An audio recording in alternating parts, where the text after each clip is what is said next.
Hello and welcome to my November property report. Well, as you can see, I'm firmly back in London on this beautiful sunny day, and today I'm at fantastic Battersea Power Station, London's latest key landmark residential development, where the power station itself with its retail was officially opened by the King of Malaysia a couple of weeks ago, funnily enough during my trip to Malaysia.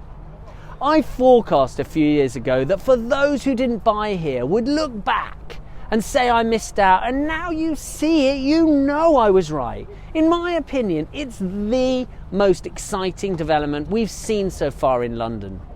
London is a driving force in regenerating previously overlooked industrial areas and creating vibrant new neighbourhoods. And seeing it today, Battersea Power Station is at the forefront, packed with Apple's European campus of 6 floors of the station, 500,000 square feet housing 1,400 employees. Plus there's the high-end shops, bars, restaurants, entertainment venues, landscape parks, and of course beautiful homes. This is a truly exceptional place to be part of. We established our Nine Elms branch nearby several years ago, and rental demand has grown considerably, especially over the last few months as facilities like the 2 new tube stations have finally opened. International students have been driving much of this demand recently. They have high budgets, but demand is so high that applicants often have to outbid each other to actually secure a rental property here. I've been reporting for the last few months how red hot the London rental market is, and this continues to apply to every part of London. Demand is at an all-time high, intensified by seasonal pressures such as the international students I just mentioned, but also the increasing numbers of overseas professionals relocating here, and those people who moved out of London returning to be back in London now that COVID restrictions are fully lifted. Plus, we have so many tenants renewing their tenancies as they know they won't find another place that's better.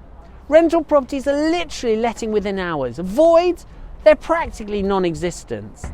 Many applicants have had to stay in hotels and short-let accommodation while waiting for a property to become vacant.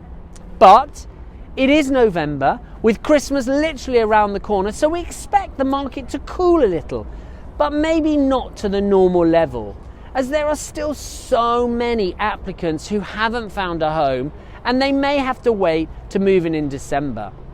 But with such a severe shortage, rents continue to rise by around 15% compared to pre-pandemic levels, and I'm predicting this will continue through 2023. So if you're completing on a property soon or your tenant is asking to renew, please do contact us, as I'm sure you'll be surprised by just how much rent we can get for you.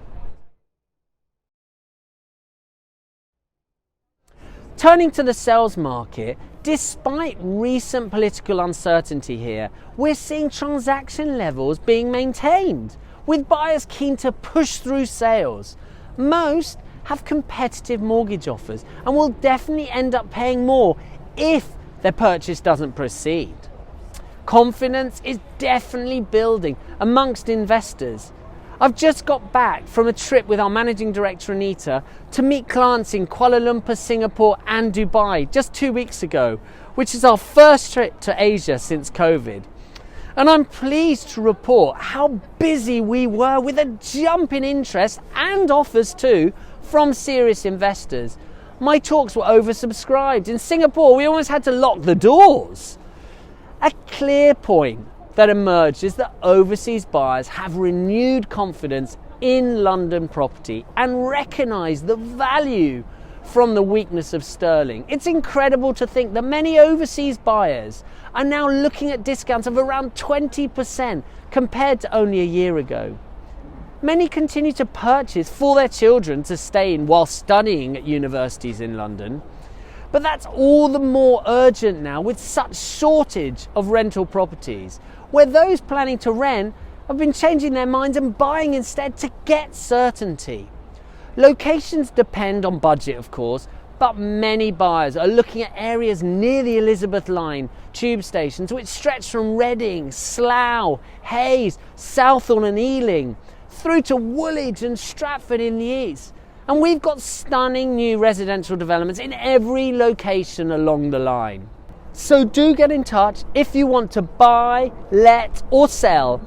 So thanks very much for watching today from here at a piece of British history, Battersea Power Station. And I'll be back before Christmas with a 2022 year-end update.